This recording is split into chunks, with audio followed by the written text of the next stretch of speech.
Hatujambo. Hatujambo sana mwalimu.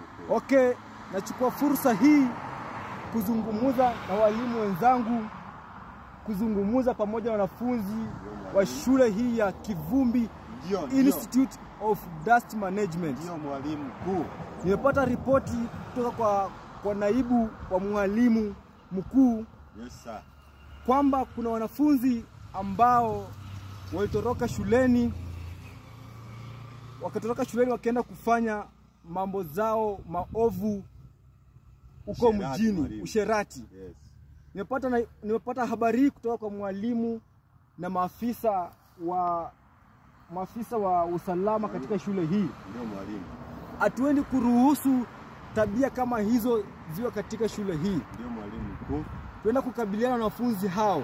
Na wanafunzi hao nimepewa majina ya kupitia mtandao wa WhatsApp. Sasa hivi wako. Na mwanafunzi mpotovu kabisa katika shule hii anaitwa Sifuna Siiko. Yes, Sifuna Siiko amekuwa mwanafunzi mpotovu katika shule hii. Yes, amepoteza wanafunzi wengi. Sana huyo mwanafunzi anasumbua. Mwanafunzi huyu amewasumbua walimu wengi katika shule hii. Hatuendi kuruhusu tabia kama hizo. Yes sir.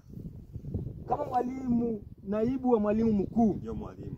Tutafanya kazi kwa amani na kwa pamoja. Ndio mwalimu. Wanafunzi hao wamepotosha jamii hii. Ndio mwalimu.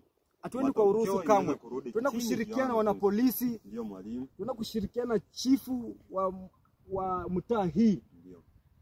Kudeal na kupambana tabia kama hizo. Ndio mwalimu. Hatuendi kuruhusu. Mimi kama mwalimu mkuu tutawachukulia sheria. Ndio mwalimu. Tutazungumza na wazazi wao kama tutaweza kusolve ama hapana, basi wataenda. Au mmoja walimu wenzangu. Ndio mwalimu mkuu. Mwanisapoti? Tuko pamoja mwalimu. Staff hii mwanisapoti? Tuko pamoja mwalimu mkuu. Mwanisapoti? Tuko pamoja mwalimu mkuu. Wanafunzi hao tunaenda kuwachukulia sheria. Yes. Sheria ambayo itawafunga. Yes sir. Lazima tuwanyoroshe wao wanafunzi wazuri, wao wanafunzi wenye nidhamu. Ndio mwalimu. Nitaruhusu naibu wa mwalimu mkuu azungumza na nyinyi. Karibu mwalimu mkuu. Asante sana mwalimu mkuu kwa fursa hii.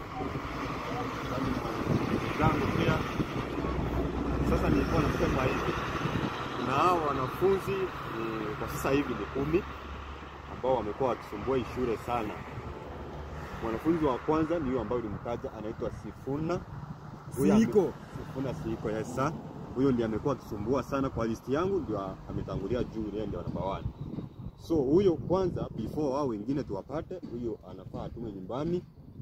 Nilipata ripoti kutoka kwa chief na wasaidizi wake huko nje, walikuwa wanasumbua. Actually huyo kijana alipatikana kwa club, alikuwa kwa club akikunywa akiwa na uniform. Tutamchukulia sheria kali. Ndio mwalimu mkuu. So ndio nilikuwa na kuomba hivi, tutamtuma nyumbani yeye mwenyewe, akuje na wazazi, baba na polisi. Polisi pia hapo mwalimu. Tutamtia polisi na chief. Huyo anafaa kuongeleshwa, ndio hii shule hata huyo kijana ni mkutu sana. Hata ana juzi ampiga huyu mwalimu wa math. Ni madam Jane. Amepiga madam Jane hapo kwa tabia mbaya sana. Nikaambiwa I'm sorry sikuwa nimekuambia hiyo juu ulikuwa miti mahali ulikuwa mwalimu, lakini sasa hivi huko umejua hiyo mambo tutatatua. Asante sana mwalimu kwa hii nafasi. Hatimaye mmepata habari kaa hizo. Hatutaki wanafunzi potovu katika shule hii. Tunawachukulia sheria. Na kwa hayo machache tunafunga mkutano huu.